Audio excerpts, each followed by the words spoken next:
Hello everyone, welcome to the Redmen TV. It is player ratings time as Liverpool lose 3-2 to West Ham United at the London Stadium. We're going to do the player ratings. It's always nice to do these when Liverpool win games of football, but unfortunately we have to do them when they lose them as well. We're going to go through the players one by one and give my thoughts, give some comments on the game, on the player, maybe chuck out a rating, and I'll read some of your comments as we go through this as well, so please do get involved. We've also got the poll open for the man of the match rating, so just be interested. I know we lost the game. I don't think anyone was truly stand out, but it'd be nice to get your thoughts on this. So Si's opened the poll up on this, so there should be some instructions around me somewhere of how to go about that, and we'll get through it towards the end. There we go, it's underneath me.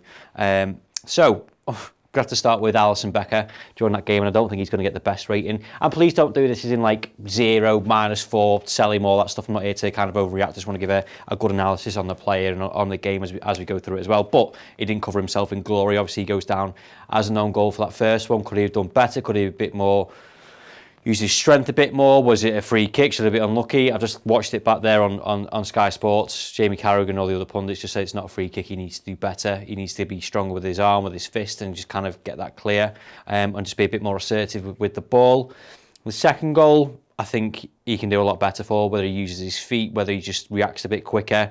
And ultimately he had one that's very similar about 10-15 minutes later, which was offside anyway, but he used his feet for that one and then stopped it. So it feels a bit soft and it feels a bit below the standards of what we expect, and probably what he expects of himself, of Alisson Becker, of stopping shots like that. And the third one, again, I think it was a catalogue of errors. Obviously, the way that chance gets through to, I think it's Virgil van Dijk at the time, has to give away a corner kick. He starts shouting, berating people. It was too easy for West Ham to get in behind Liverpool to give away a corner. We'd already learned that they scored one from one corner.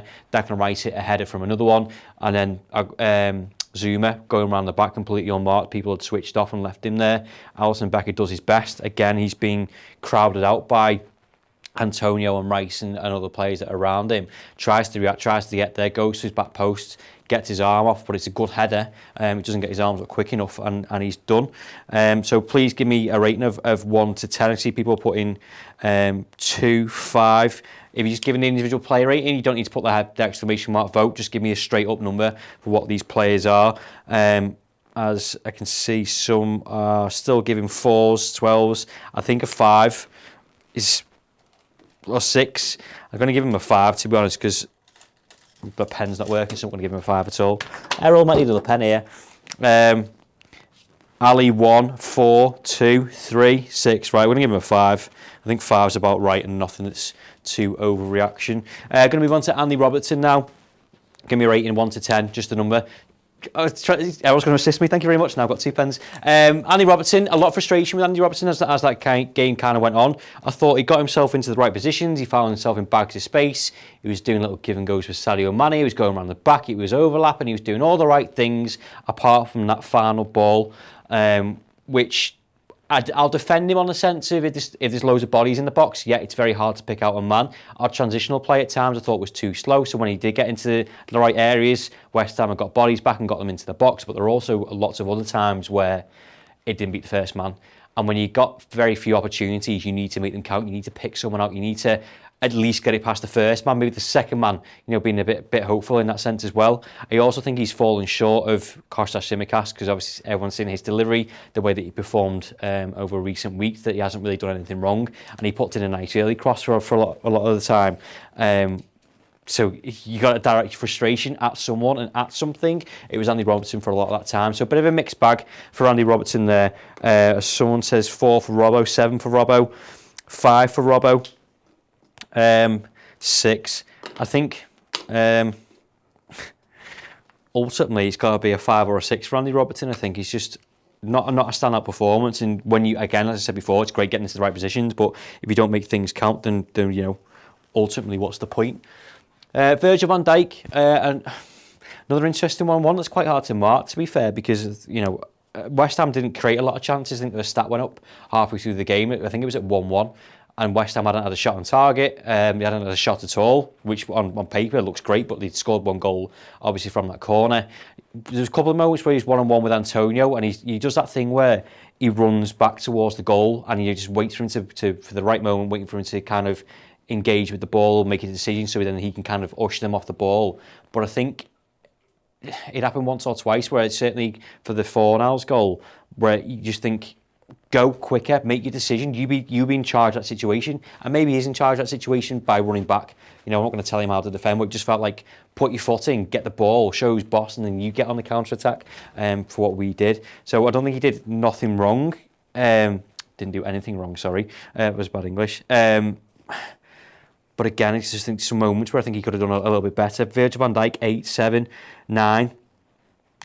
Yeah, I think 8's probably fair enough for Virgil van Dijk in that sense. And maybe, you let me know your thoughts on this as well. Those set pieces, could he have done better? Should he have read the situation a lot better and thought, okay, West Ham are putting Antonio, Souček and Declan Rice on my goalkeeper. I'm going to do what I should do, read the situation and protect my goalkeeper and get in and around there. So who knows? Similarly for Joel Matip, again, I think the only one that I think he was...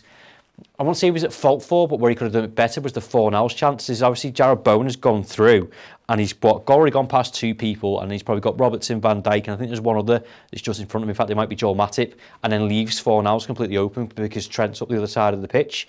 Could Joel Matip read that situation a little bit better and go, actually, well, I'll stick with Fornals because Jarrod Bowen's not going anywhere, and then by stepping forward and going towards Jarrod Bowen as well, Fornals is then free to go and put the chance away, which shouldn't really be beating Alisson Becker there as well. And then besides that, just routine stuff, hoofed up balls to Antonio, we were dealt with pretty well. I thought, he was either getting his head in there or he was getting his long legs in front of him and cutting out the ball. Some of his passing today I thought was exceptional as well. We needed that build-up play, someone to cut out the midfield and thread the ball through. There was 1 or 2 moments where I actually went, oh my God, that was a really good pass, and it turns out it was Joel Matip just cutting everybody out, which we know he's capable of.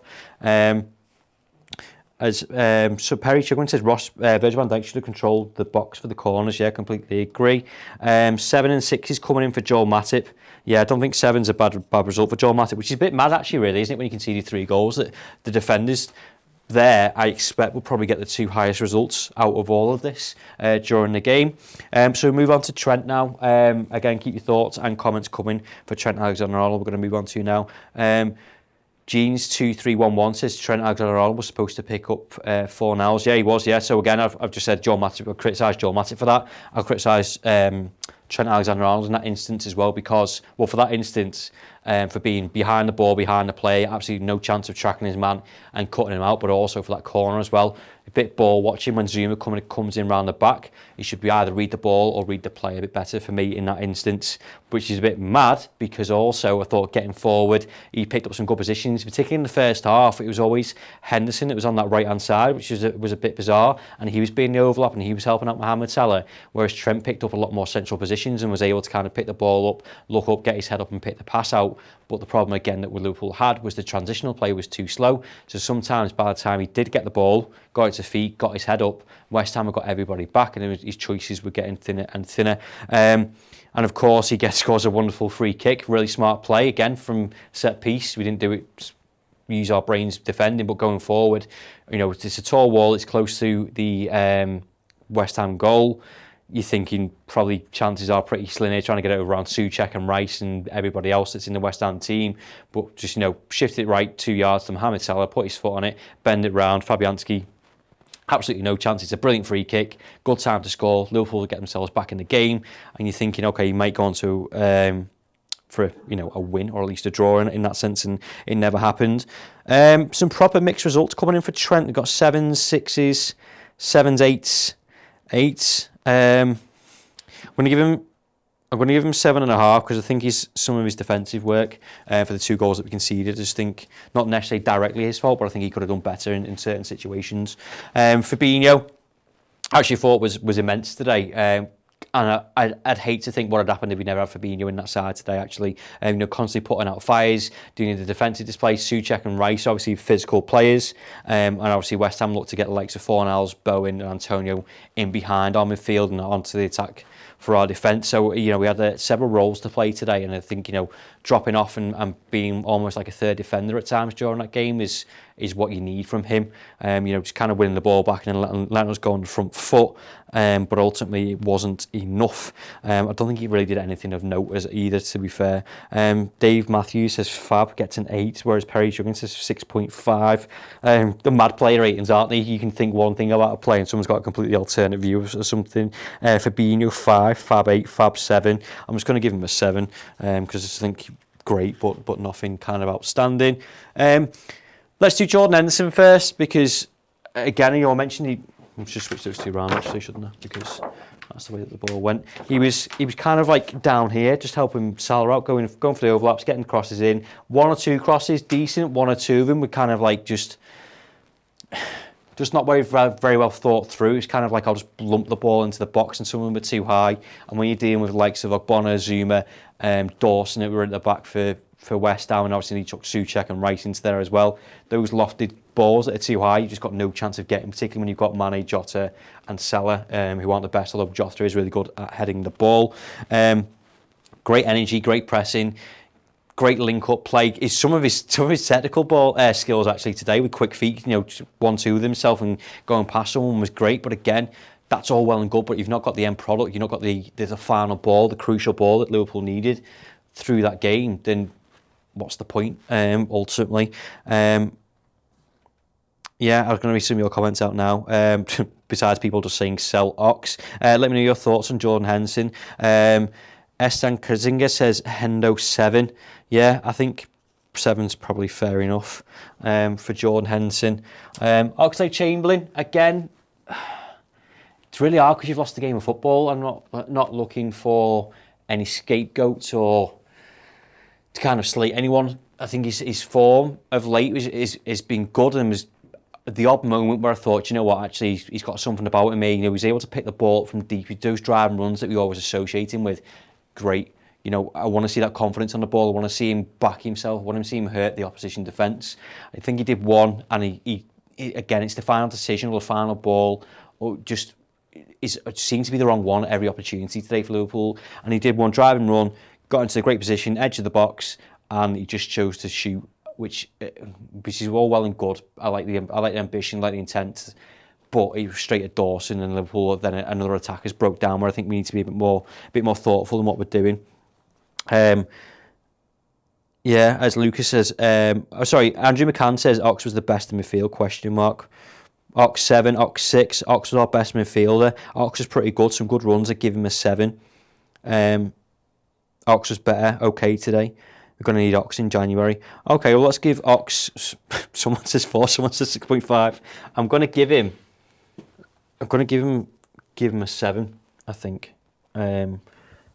I don't know if you agree with that. I don't really care. It's fine. Let's move on to the forward players now. Let's do Mane first.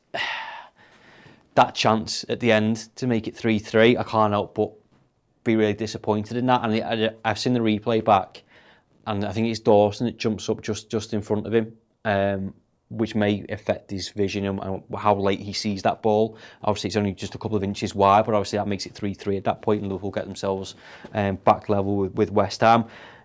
I saw a couple of comments, someone said like he's completely finished, but I think it's so hard with Mane because you think he's the intensity, the drive that he's got, and I'm seeing more and more on this from him actually since he's been resting, since he's been dropped. Like he seems to be a bit angry, but a good angry. He's channeling that aggression in the right way, but also he struggles in games like this when teams do 2 banks of 4 because he requires space, he requires an overlap, and he can't cut inside on his right foot because what's the point? Because you're cutting yourself into trouble.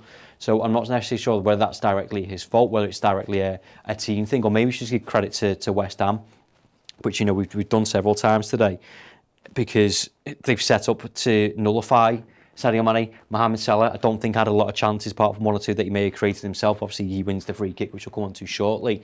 But when Mane's just limited in terms of what his options are, and again, Liverpool were limited in what options do we had off the bench, which again we'll come on to in a second. It feels like he just runs out of ideas sometimes, and the frustration kind of builds up in his head. As David Darton says, Mane 4. Loads of 4s for Mane with the odd 7. Thought he was awful, 5.5. Says Prith.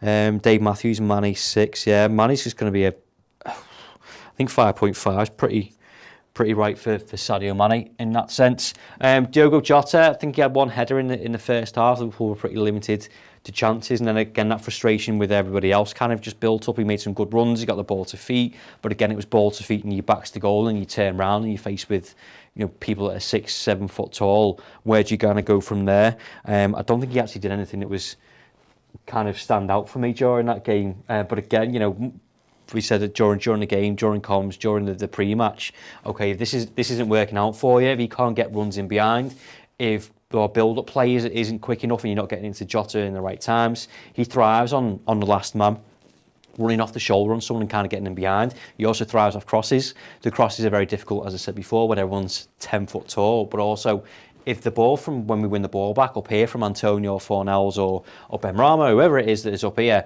doesn't get to him within seconds, then his chances of getting the ball and getting past someone are completely diminished. So I'm not sure whether it was a poor performance from him or a collective poor team performance. It's probably a bit of both.